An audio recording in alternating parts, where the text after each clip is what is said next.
Nagsalita naman, sumagot ngayon ang Chinese Foreign Ministry. At pinatutungkulan yung sinabi nga ni General Browner. Sinagot nila ito. Ayun ang sinasabi ko ngayon. Oo. Yun na. Sabi ko na nga, akala ko pa naman, pinagkibit-balikat lang ng China.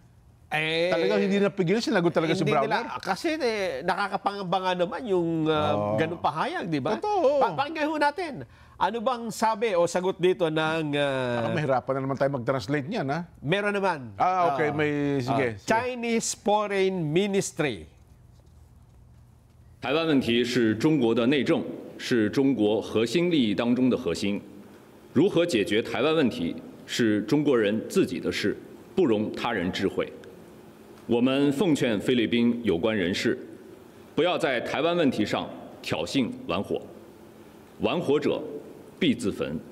我们也坚决反对有关人士毫无根据地发表颠倒黑白、抹黑炒作式的言论。 Ayan, sabi ho ni ano yan. Don't play with the fire. Oo, don't play fire with fire. You will get burned. Masusunog ka. Those who play with fire will get burned. At saka sabihin pa niya, yung ano, maganda yung sumunod na pahayag eh. Ha? Yung, ayan, we advise relevant people in the Philippines, don't play with fire on the Taiwan issue. So yung ko yung relevant people, yung nagsalita. Okay. Ayan, we firmly oppose unfounded and misrepresentation. Ayan, parang sinasabi nila, teka muna ba, bakit mas alam nyo pa yung... parang ganun di ba? Oo nga. Hindi naman dahil sa minamasama natin na dapat maghanda nga tayo, di ba? Tama naman yun. Talaga walang problema doon. Pero yung...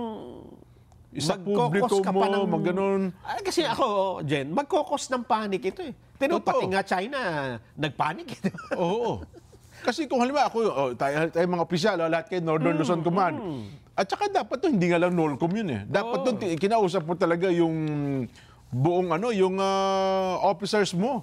Ito ha, tsaka top secret siguro yan, itong ating preparation. Kaya ako naniniwala, Jen, na kaya niya ito nasabi, dahil may plano nga silang bumili ng mga fighter jet.